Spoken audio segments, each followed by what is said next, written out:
produced the day after the resolution of the strike. So one of the things that you'll see here is how quickly kind of alternative amateur media people like myself and Andrew and so on are able to really stay on top of the kind of events as they're evolving and so on. He does a fabulous job, pretty much like I was, there every day as much as we could, because we do have jobs that we have to go to every day. But it's outside of our jobs, getting there every day to talk to the workers, to talk to the organization, to find out what's going on. And then he got this up on the web, the day after the thing was ended. He's actually working right now on a feature-length documentary piece, which is actually, I talked to him earlier today, and he's submitting it to the Sundance Film Festival. And so we'll see what happens with that. It's actually, I've seen a rough cut of it already. It's an absolutely spectacular piece. I definitely encourage you, if you get a chance to see it. I know he's going to have showings of that coming up soon. He's still actually kind of tweaking the final edit of it right now, and so he said in about a month's time he expects that the final cut will be out and available. If anybody really wants to know, how they can actually get to see that, or I can email you when there actually are showings coming up. See me afterwards or whatever, and I'll get your email. I'll make sure to keep you informed. But I definitely encourage you to see that. It's very different than this piece. This was more of a kind of an on-the-spot, as it's happening kind of piece. The other piece is much more kind of putting this in a wider, broader context. A lot of interviews that took place after the situation was resolved, and a lot of stuff about those things that happened after they won the occupation, because of course there's a lot that's happened since. They're reopening the factory under new owners and everything now, so there's a lot of things that's happened since this video was produced. Let me go ahead and show you that video. This really does, I think, encapsulate pretty well those 6 days of what happened during those 6 days of the occupation. Could you guys maybe position yourself in the front row, because you're going to be in the middle? We're going to film this. If you could move. So I think you're saying in the front here? Yeah, that's fine. Sure.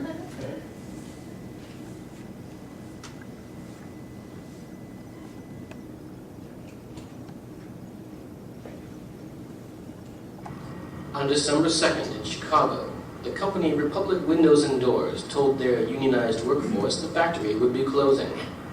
They were told to come in 3 days later to pick up their final paychecks. When the workers came in on Friday, December 5th, it was not to say goodbye, but rather to say, occupy. There's about 200 people right now in the factory. They have been here all day. It's been a very long day, a very peaceful day. The workers are very committed to sticking together and fighting for what's right. Workers are standing strong. We will not let this fight end today. We will stay here as long as necessary. We will come back. We will go back to Bank of America. We will hold all these parties responsible until workers win justice.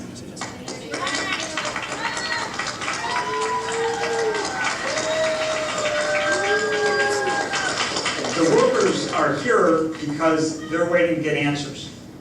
We are also concerned that the company's assets that remain here are disposed of in a way that some of that will benefit the workers.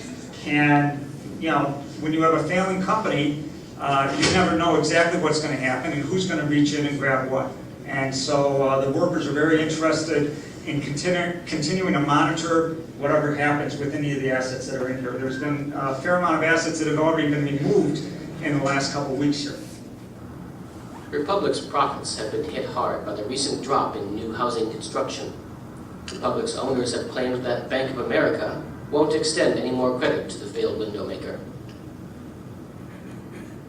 We think that this is something that Bank of America can deal with right now by setting aside a little bit of money in order to fund the workers' demands. As you know, people have been in there for most of the day.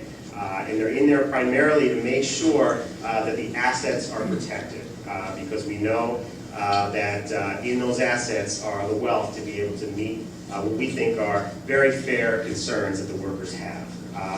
And so we put it to a vote, and workers decided that they will be staying in the plant for the remainder of the weekend until we were able to meet with Bank of America and hopefully come to end the company and hopefully come to a fair and swift resolution to the issue and get the severance pay and the health insurance and the vacation pay that workers are owed under the law. The Workers' Adjustment and Retraining Notification Act, or WARN Act, requires business owners to either announce plant closings 60 days in advance or pay the workers for those 60 days along with any remaining vacation pay. They're supposed to give 60 days and we got 3 days notice, you know what I'm saying? And this just turns our lives and our family lives completely around. We were told that our insurance would still cover us at least until the 13th. We come in today and find out our insurance stopped yesterday. And we had decided to stay as long as we have to, because as this morning the company told us that even our weekly pay is not guaranteed. So if we have no money left and we go out at this time that the economy is so bad, it's a very bad situation for us. We had no money to provide food to our families, no money to pay our rent, no money to pay our bills. We trying to send a message to this corporation that got the bailout that this is not fair, because it's money that came from our own taxes, our own money paying taxes, so we should get some of that, because that was the intention, basically, to keep the corporations running, and it's not happening. I know that somebody just asked them if the assets belong to the company. Well, you know, there's material and there's labor in those assets. So you don't get paid for your labor. I think sometimes the material might belong to you too. So the company has a responsibility with these workers. Those windows did not get put together by themselves. They were put together by the workers.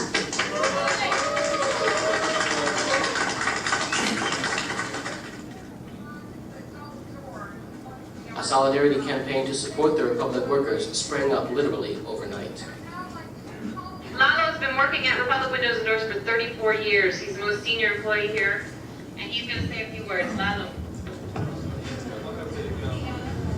All the employees over here, you know, we got, you know, a lot of years working for this company. And I don't think it's fair, you know, to the company do that, you know, just close, you know, from one moment to another one and kick all the employees out on the street. No, it's not right. So as much I hear about Bank of America, I think, you know, Bank of America, you know, have a lot to do, you know, with this problem that we have over here right now. So Bank of America is one of the banks, you know, that they receive billions of dollars from the government.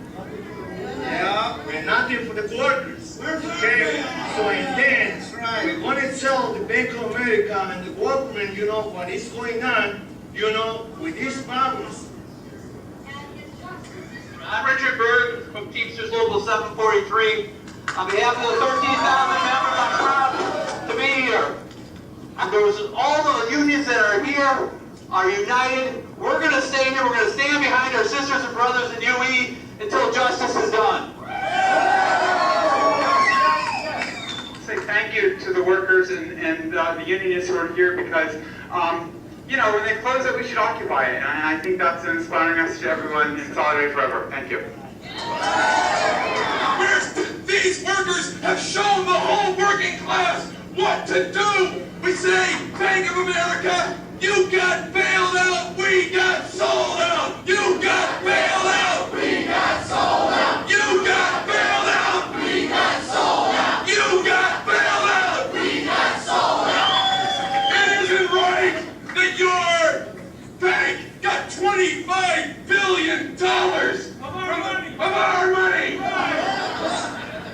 And these workers, 200 workers, are being thrown out on the streets 2 weeks before Christmas.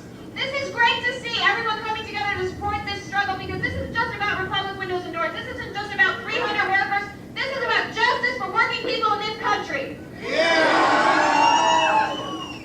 I also want to say we've been getting tons of solidarity and support ever since this plant occupation began. We have gotten donations of food and money helping the workers. Obviously, they're broke, so they need help just feeding themselves while we stay here at the plant and making sure they have provisions, water, everything like that. Yeah, this is just terrible, you know. Then when our union came in, you know, they said, no, we're going to take this land down.